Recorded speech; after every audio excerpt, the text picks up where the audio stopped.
The musical donkey. यह कहानी एक गधे की है जिसका मालिक एक धोबी था। धोबी बहुत कंजूस था, इस वजह से वह गधे को ठीक से खाना नहीं देता था। खाना न मिलने की वजह से वह गधा कमजोर पड़ गया। कई बार धोबी उसे दूसरी जगह भेज देता ताकि वह जाकर घास खा सके। एक दिन गधा खाने की तलाश में अपने घर से दूर जंगल की ओर चला गया। जंगल में चलते चलते उसके पास एक गीदड़ आया और उससे बोला, क्या बात है मेरे दोस्त, तुम इतने कमजोर क्यों लग रहे हो? क्या तुम्हें खाना नहीं मिलता?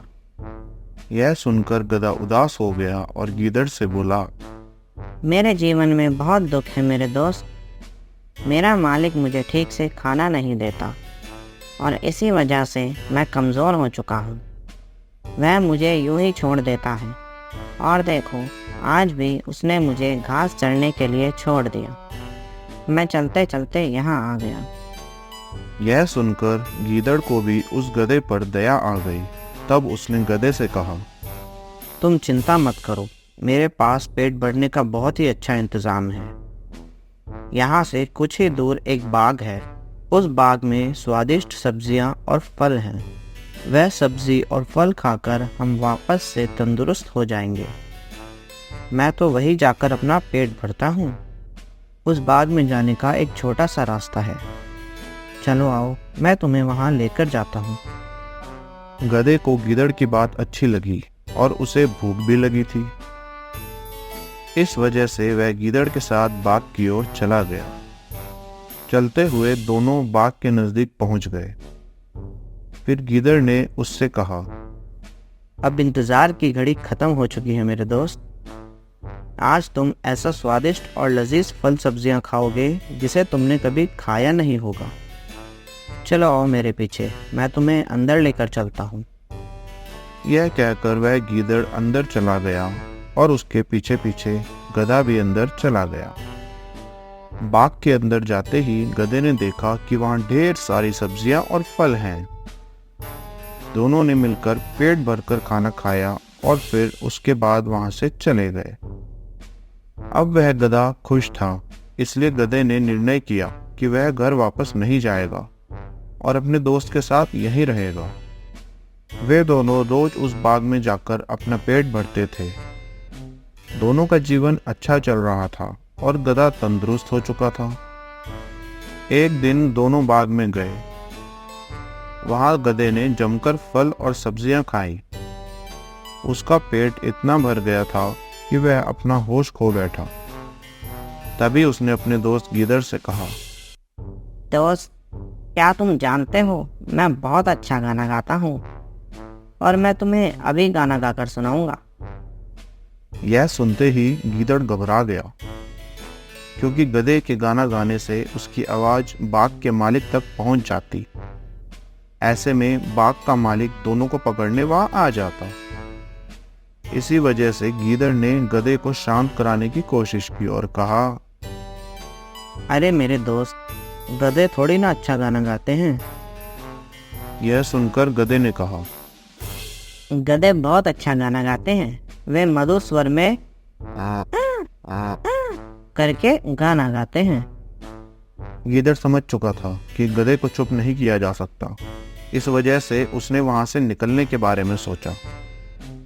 गीदड़ बोला, ऐसी बात है तो फिर मैं तुम्हारी बात पर विश्वास कर लेता हूँ। मुझे तो लगता है कि तुम बहुत अच्छे गायक हो। तुम्हारा गाना सुनकर इस बाग का मालिक तुम्हें फूल की माला पहना देगा। लेकिन मैं भी तुम्हें फूलों की माला पहनाना चाहता हूँ। तुम एक काम करो, मेरे जाने के बाद तुम अपना गाना शुरू करना। तब तक मैं फूलों की माला लेकर आता हूँ। यह कहकर वह गीदड़ वहां से चला गया और फिर गधे ने अपना गाना गाना चालू किया।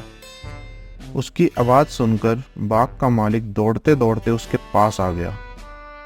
जैसे ही उसने गधे को देखा तो वह समझ गया कि उसके बाग का खाना वह गधा चुराकर खाया करता था।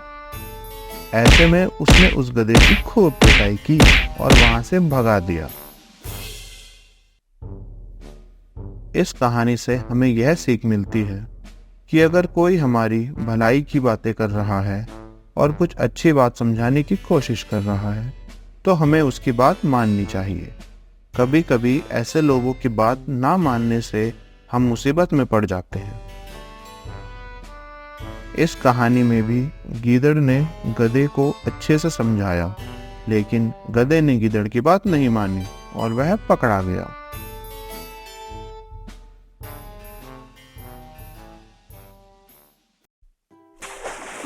खूनी झील। एक बार की बात है, एक जंगल में एक झील थी जो कि खूनी झील के नाम से प्रसिद्ध थी। शाम के बाद कोई भी उस झील में अगर पानी पीने के लिए जाता तो वापस नहीं आता था। एक दिन गुल्लू हिरण उस जंगल में रहने के लिए आया। वहाँ उसकी मुलाकात जंगल में जग्गू बंदर से हुई। जग्गू बंदर ने गुल्लू हिरण को जंगल के बारे में सब बताया, लेकिन उस झील के बारे में बताना भूल गया। जग्गू बंदर ने दूसरे दिन गुल्लू हिरण को जंगल के सभी जानवरों से मिलाया। जंगल में गुल्लू हिरण का सबसे अच्छा दोस्त एक चीकू खरगोश बन गया। गुल्लू हिरण को जब भी प्यास लगती तो वह उस झील में पानी पीने जाता था। वह शाम को भी उसमें पानी पीने जाता था। एक शाम को वह उस झील में पानी पीने गया तो उसने उसमें बड़ी तेजी से अपनी ओर आता हुआ एक मगरमच्छ देख लिया, जिसे देखकर वह बड़ी तेजी से जंगल की तरफ भागने लगा। रास्ते में उसको चीकू खरगोश मिल गया। चीकू ने गुल्लू हिरण से इतनी तेज भागने का कारण पूछा। गुल्लू हिरण ने उसको सारी बात बताई। चीकू खरगोश ने कहा कि मैं तुमको बताना भूल गया था कि वह एक खूनी झील है। उसमें जो भी शाम के बाद जाता है वो वापस नहीं आता। लेकिन उस झील में मगरमच्छ क्या कर रहा है? उसे तो हमने कभी नहीं देखा। इसका मतलब वह मगरमच्छ ही सब जानवरों को खा जाता है जो भी शाम के बाद उस झील में पानी पीने जाते हैं। अगले दिन चीकू खरगोश जंगल के सभी जानवरों को लेकर उस झील के पास गया। मगरमच्छ सभी जानवरों को आता देखकर छुप गया, लेकिन मगरमच्छ की पीठ अभी भी पानी से ऊपर दिखाई दे रही थी। सभी जानवरों ने कहा कि यह पानी के बाहर जो चीज़ दिखाई दे रही है वह मगरमच्छ है। यह सुनकर मगरमच्छ कुछ नहीं बोला। चीकू खरगोश ने दिमाग लगाया और बोला, नहीं नहीं, यह तो पत्थर है, लेकिन हम तभी मानेंगे जब यह पत्थर खुद बताएगा। यह सुनकर मगरमच्छ बोला, हाँ हाँ, मैं पत्थर ही हूँ। इससे सभी जानवरों को पता लग गया कि यह एक मगरमच्छ है। चीकू खरगोश ने मगरमच्छ को कहा कि तुम इतना भी नहीं जानते कि पत्थर बोला नहीं करते। इसके बाद सभी जानवरों ने मिलकर उस मगरमच्छ को उस झील से भगा दिया और खुशी खुशी रहने लगे।